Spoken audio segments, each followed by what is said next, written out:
Hello guys, this is Jalen from Jalen DFS, and today I'm going to make a video showing you guys how I break down MLB Fanduel lineups using a great website that I'm officially affiliated with, Daily Fantasy Nerd. Now, if you like Daily Fantasy Nerd throughout this video, what I suggest you do, using my referral link down below, sign up.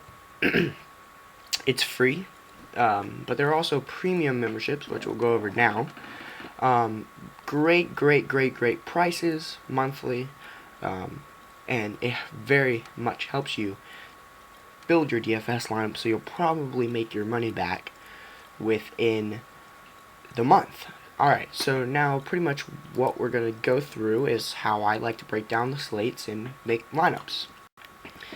So if we go to the optimizer here, we can see all these stats for Fanduel, MLB. They also have DraftKings and Yahoo for the day.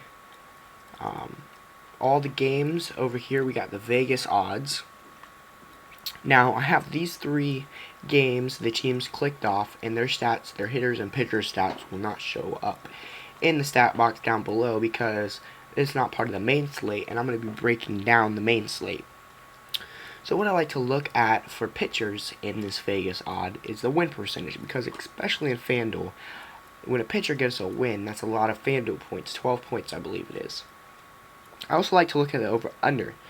So a great pitcher to target would be the pitcher of the Pittsburgh team, because, which I believe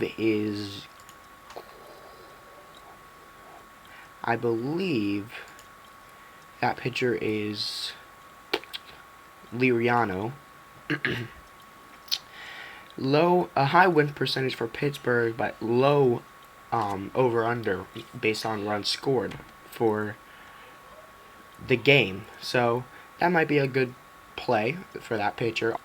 Also, John Lucky, I know who's pitching for the Cubs today. High win percentage. Over-under's a little iffy, but John Lackey is a very proven pitcher. Cueto with the San Francisco, only a 55% win percentage, but a very low over-under. The weather's shaping up for a pitcher's game. San Diego, kind of iffy, and his stats are showing pretty good. Now, let's go down here for the stats for the actual stat box. This is where we show all the stats. Obviously, a bright orange stat would be a better in favor to the player, but a blue stat would be not okay when we're picking a pitcher or a hitter. Now, any of these stats you see, if you want to rank all these pitchers by that stat, let's say we wanted to rank them by the projected Ks, we can click on that, and Cueto, however you say his name, has the highest biggest projected strikeouts at 7, so on and so forth down the line. Say we wanted to rank it by FanDuel points, we could do that. Cueto also ranks the best there. Value, we could do it by that if we wanted a value pitcher. Clevenger, not. This for pitching, it's not very a good idea to rank it by value. But all these stats, we got win percentage, the runs against, the Vegas projected runs against, strikeouts, the opposing average runs scored, the opposing starting lineup average WOBA, strikeout percentage, and that's the opponent. So it would be, for this instance, it would be San Francisco's lineup. And then you got the pitcher, you got his K percentage. His skill interactive ERA measures the pitcher's underlying skill level, so like stuff you don't see. Expected field independent pitching, which it measures a pitcher's expected run prevention independent of their defense. So what they expect their runs to be without a defense, pretty much. So like home runs, stuff like that. Pitcher handedness shows you if they're left-handed or right-handed pitcher. And then the WOBA, their WOBA based on left or right. And then you got park factors. This is going to help a pitcher, like for instance this game, Colorado St. Louis, the wind's probably blowing towards the plate. Let's look. yeah, the wind's blowing back towards the plate. And then you got their last five games, their average, the amount of the season average, their floor, which is their average subtracted by one standard deviation, and then their ceiling, which is adding one standard deviation to their average. Over here you got the value, which is in relation to their salary. So that pretty much breaks down all those stats. So if I'm breaking down a lineup for this slate, I like to start by ranking it by their Fanduel points projections. Cueto, he definitely would be a pretty solid lock pick, probably highly owned. Also David Price, kind of risky with the strikeouts, but looks like he could have a solid. John Lackey, he has the highest win percentage. Liriano, all these would be great plays depending on how you want to build your lineup. If you want a better value play, John Lackey would be the way to go. If you are willing to pay the expensive, Johnny Cueto would be the way to go. So that breaks down the pitchers. Now, over here we have hitters. Now, hitters is where it gets difficult. We have a bunch of different stats, pretty much all the same, runs scored, and then the pitcher that's facing them.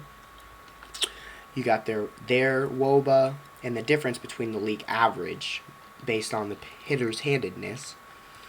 The hitter's WOBA, the difference between the average WOBA based on their handedness, the ISO, and the difference based on the pitcher from the league average, and then the order. What we got here is this green indicates that the lineup is set, and that's where they're starting. If we have something like a gray, it says is the last 7 days average. Now you might want to be careful with like Jacoby Ellsbury or somebody like that, where their lineup is not set. Very look into research the player more to see if they are starting or not, because you'd hate to set a lineup and a player not start. That pretty much kills your lineup instantly. The same factors and last 10 average. This is going to be their season average.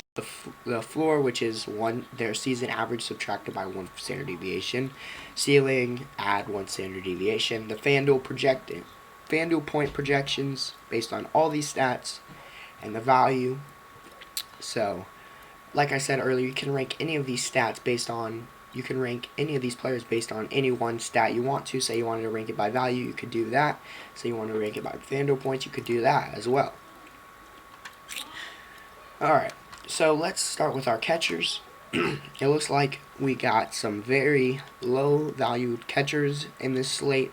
Yan Gomez, I was looking at earlier, definitely would be a solid pick, 5th in the lineup. Solid stats across the board. Also, Brian McCann would also be. You gotta look if he's starting or not.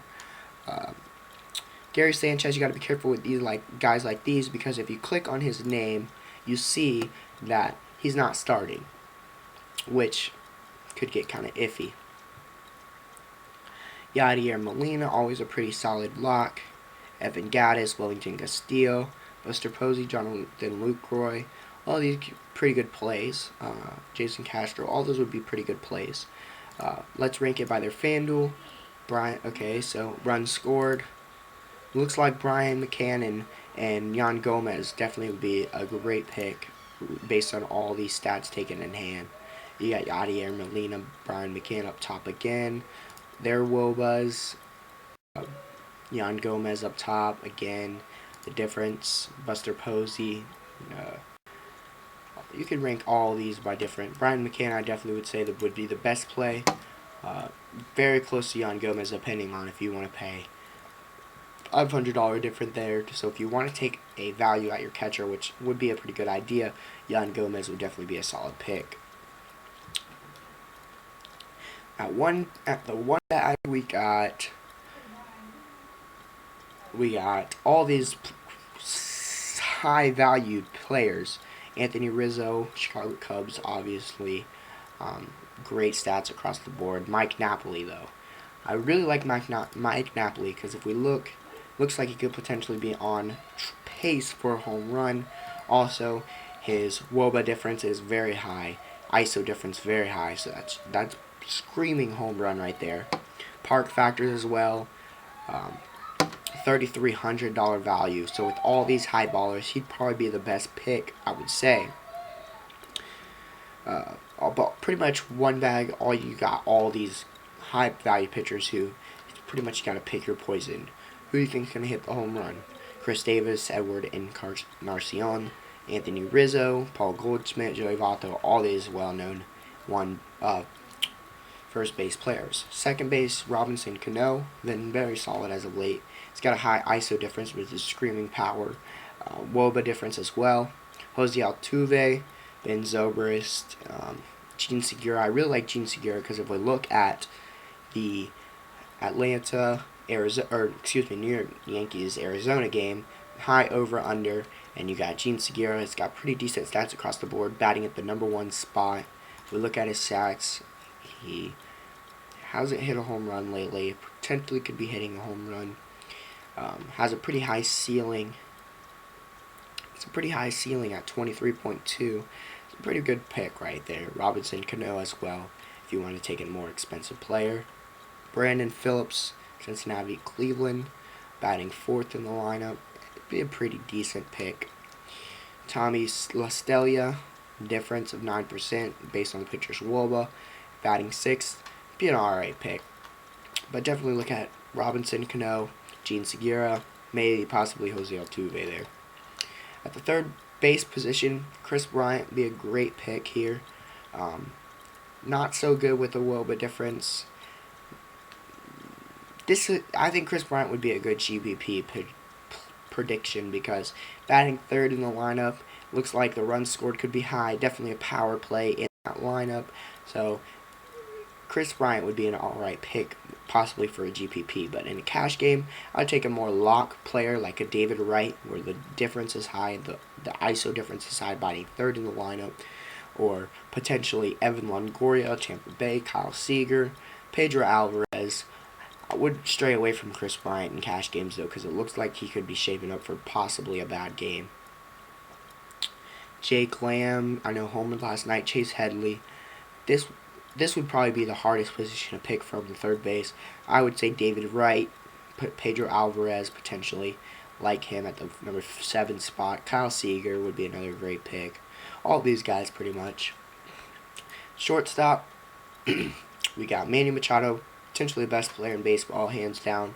It's #2 in the order, 3,900.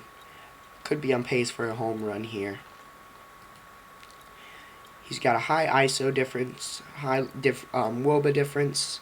Also Francisco Lindor, 3,500, 6% WOBA difference, 13% ISO difference, batting 3rd in the order. Taylor Motter, I like Taylor Motter as a very good value pick here. #2 in the order. Over his last two starts, 22.2 in his last game, homered in his second game of the season. Definitely a pretty good pick. Jonathan Villar, always a great pick at 3,500. Troy Tulowitzki, DG Gregorius would be a very good, also another very good value play. Looks like his stats across the board are solid. Not locked in the lineup, but let's see if he's been playing lately. It looks like he has been playing lately. So DG Gregorius would definitely be a very good play. Got all these zeros, but when he plays, he plays. So DG Gregorius would be another good play. Diaz from St. Louis. Shortstop, it would depend if you want a very good value player like Taylor Motter or Gigi Gregorius, or you want to take a solid lock like Manny Machado, Carlos Correa, Francisco Lindor, etc. Outfield, now this is where I like to get a lot of my value players. So usually I take one lock, and it's usually along the lines of Jose Bautista. See, he's at #2. Mike Trout, Bryce Harper. Now, I would definitely say, picking a lineup, Raji Davis, 100% lock. I'm predicting it. 1 or 2 home runs from Raji Davis tonight. Look at this ISO difference. Look at this WOBA difference. Raji Davis screaming home run all day long. He hasn't hit a lot of them, but this is screaming home run play. So definitely definitely Raji Davis, screaming your name. Dexter Fowler, Jason Hayward, homer last night, broke up Chase Anderson's shutout. George Springer, Steven Souza from Tampa Bay, Billy Hamilton. So lock, I definitely go with Jose Bautista or Dexter Fowler. And then let's look at our value plays. Raji Davis, Justin Ackley with New York. Definitely want to target this game. Stack that game potentially. Matt Holliday, another great pick. All these players will be a great pick. Jacoby Ellsbury, Carlos Beltran. All these players from the New York-Arizona game. That's where I would stack my outfield. So yeah, that's pretty much all the positions. Great picks in all of them. Looks like it's a pretty large slate, so it can be tough. But this website, like I said, helps a lot. If you don't want to break down all the stats, the free membership allows you to get one optimal lineup. So if you want an optimal lineup, but you do not want to potentially, spend 30 minutes to an hour breaking down all the stats, etc., you can just hit this build optimal lineup button. It'll take all stats in consideration and build you a pretty solid lineup. But what you got to watch out for with that is it'll put in a player like Gary Sanchez, who doesn't play a lot, like in the catcher spot. Doesn't play. I think he's only played one game, but he's very high value, projected out a lot, but he doesn't play. He's only played one game. So you throw him in your lineup, and he doesn't play, and you're screwed, and you're cursing at this website. So you got to look out that. You can't just hit build optimal lineups, take a screenshot, and be good, because you have to always put in research. I think research is the most important thing in daily fantasy sports. So yeah, that's pretty much it. If you guys like this video, make sure you guys give it a big thumbs up. Subscribe. Very new channel. Appreciate that subscribe. And like I said, if you like Daily Fantasy Nerd and want to check it out, definitely click my affiliate link down below. Get started. It's free. All I just showed you, absolutely free. Premium membership, I definitely recommend though. Look at all these testimonies, 116,000. Pretty much all this stuff. So yeah. If you guys enjoyed, make sure you follow my Twitter though, @JalenDFS. I give out free lineups on the daily. Free lineups daily. So I break down the lineups, then I post them to Twitter. So make sure you guys follow my Twitter. Other than that, that's pretty much it. See you guys in the next video.